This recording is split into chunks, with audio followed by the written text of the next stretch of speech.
Actually आंनि जिथु गोसोनि साननाय आंनि जि मतामत बेखौ दिनैहाय फंनैसो फोरमायनानै होनो थाखाय आंखौ खावलायनाय आं गिबियावनो नोंथांमोननि बे बड' चेनेलखौ बड'लेण्ड रादाब चेनेलनि साफ्रोमबोनिसिम आंनि गिबियाव गोसो गोरबोनि अननाय आरो सिबिनायखौ आं बावहरग्रोनाय थाबाय आरो लोगोसे दिनैहाय बे समाव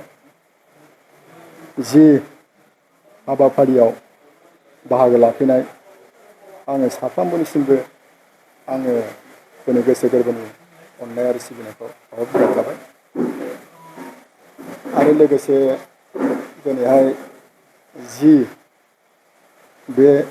जोंनि थारैनो नंगौ दिनै नोंथांमोना आंखौ सोंदों जे नोंथाङा एथ'दिन धरि बिपिएफ राजनितिक दोलोआव थानानै दिनै हरखाबै मानो इउपिपिएल दोलो राजनितिक दोलोआव बेबादि जयेन जाफैखो आंनि फोरमायनांगौआ बेनो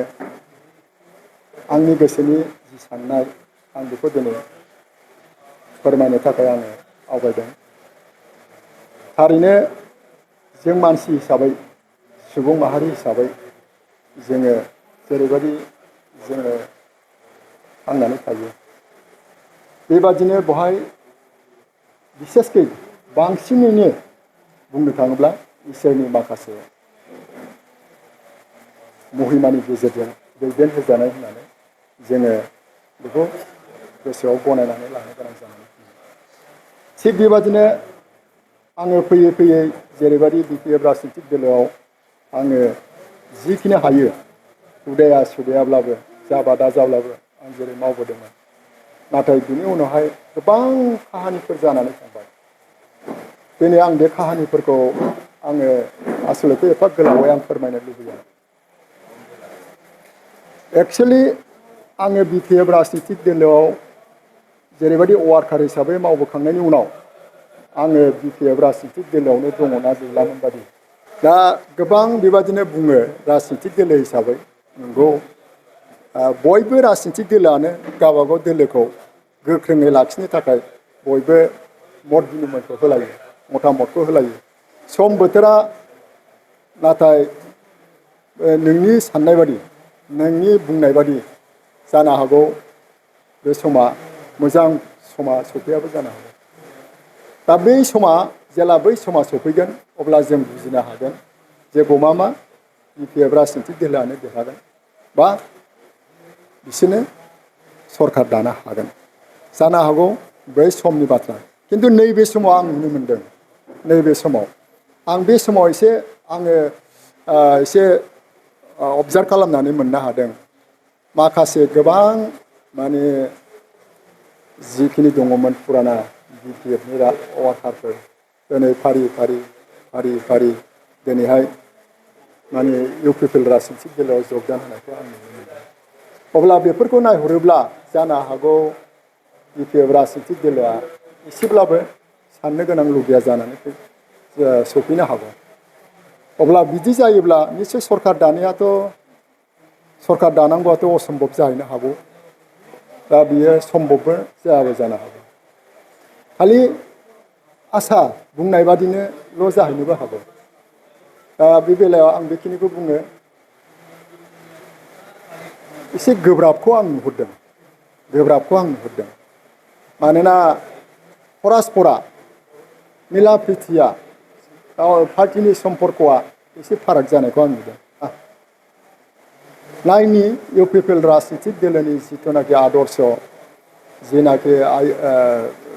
जेरैबायदि खामानि मावनो थाखाय आगान सुरदों जानो हागौ बे बोसोरथाम बोसोरब्रैयाव बिथांमोना जेरैबायदि जानांगौ बे रोखोमखौ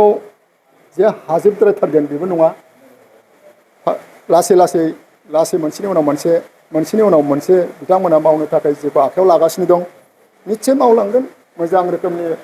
मावलांगोन आरो रायजो राजाफोरनि सन्तुष्ट जिथुनाखि गोनांथि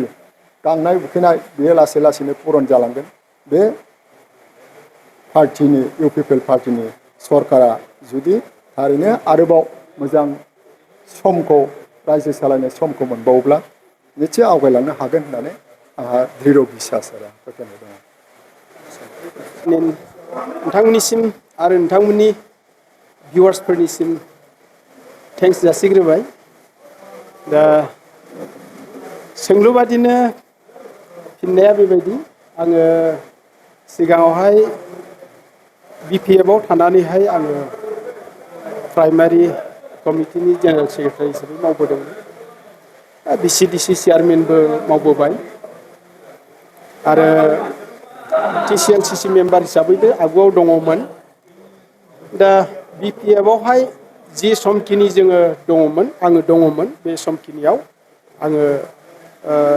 BPF खौ मोजां मोननानै बिसोरनि आइडिय'लजिफोरखौ मोजां मोननानै बिसोरनि डिसिप्लिनाव थाफानानै मावबोनानै जेब्ला आंनि मावनायनि समा जोबो अब्ला आङो फ्राय 10 बोसोरसो आङो गावनि न'खरनि माखासे बार्डेनखौ लानानै आङो जिरायथ'नाय जादोंमोन। गोबाव सम जिरायनाय जादों आरो बेवहाय रावजोंबो आं कमिउनिकेट खालामाखै कुनु पार्टिजों आं लोब्बाबो गैया जास्ट सासे भटार्स हिसाबै इन्डिपेन्डेन्ट हिसाबै आं थाबोदोंमोन। खिन्थु आंखौहाय सम आरो बोथोरा थाबाय थाया हिसाबै सानखांनो होदों। आं सानखांदों सिन्था खालामदों जि समाव जि दोलोआ जेरैबायदि मोजां आजेन्डा लानानै फैगोन बेखौ जों वेलकाम खालामनाया मोजां आरो मावनायखौ नोजोर होनानै मोजां मावनायखौ जोंबो सापर्ट खालामनाया मोजां मानोना जोंनि ओनसोलफ्रा जौगानांगौ जोंनि मानसिफोरा जौगास्रांनो हानांगौ। दा बेवहाय जों बाधा बा हेंथा बायदि हारसिङै एरखेनानै थाबाय थानाया गाहाम नङा बेखौ साननानै आङो गोसो जाफिनबाय पार्टियावहाय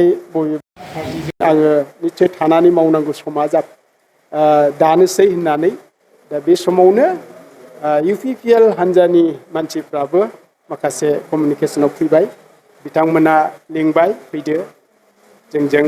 मावफादो मानो जिरायनानै थानो समा बेखार जायो। बेखायनो आंबो सानबाय मोजां मोनबाय आरो BPF खौ नागारनानै UPPL आवहाय दिनैनि दिनाव आङो जयेन जाफैबाय। मोनसे फोसावथाय नोंथांमोननि ओनसोलाव सोरबाफोर ड्राग्स एबा फेग्रा मुवाजों नाख्रेबजानानै थानाय सुबुं दं नामा? जुदि नोंथांमोननि ओनसोलाव सोरबाफोर ड्राग्स एबा फेग्रा मुवाजों नाख्रेबजानानै थानाय सुबुं दं अब्ला नोंथांमोननि थाखाय मोनसे मोजां खौरां ड्राग्स एबा फेग्रा मुवाजों नाख्रेबजानानै थानाय सुबुंफोरखौ फाहामथाय होनो थाखाय नोंथांमोननि गेजेराव लानानै फैदों मोनसे रिहाबिलिटेसन सेन्टार। जुदि नोंथांनि न'खराव आरो नोंथांनि ओनसोलाव सोरबाफोर ड्राग्स एबा फेग्रा मुवाजों नाख्रेबजानानै दं अब्ला नोंथाङा रिहाबिलिटेसन सेन्टाराव फाहामथाय होफैनो हागोन। मंगलदै सेनं बामुनपारा दरंआव थानाय रिहाबिलिटेसन सेन्टाराव नोंथाङा ड्राग्स एबा फेग्रा मुवाजों गोदोसोनानै थानाय सुबुंफोरखौ फाहामथाय होफैनो हागोन। नोंथाङा नोंथांनि ओनसोलनि फेग्रा मुवाजों गोदोनानै थानाय सुबुंफोरखौ बे रिहाबिलिटेसन सेन्टाराव फाहामथाय होनानै सासे राफोद आरो मोजां सुबुं खालामनो हागोन। गोबां बाथ्रा मिथिबावनो थाखाय नोंथाङा 9859262926 60030927006 नैबे होनाय जानबुं नम्बराव खौरां लानो हागोन।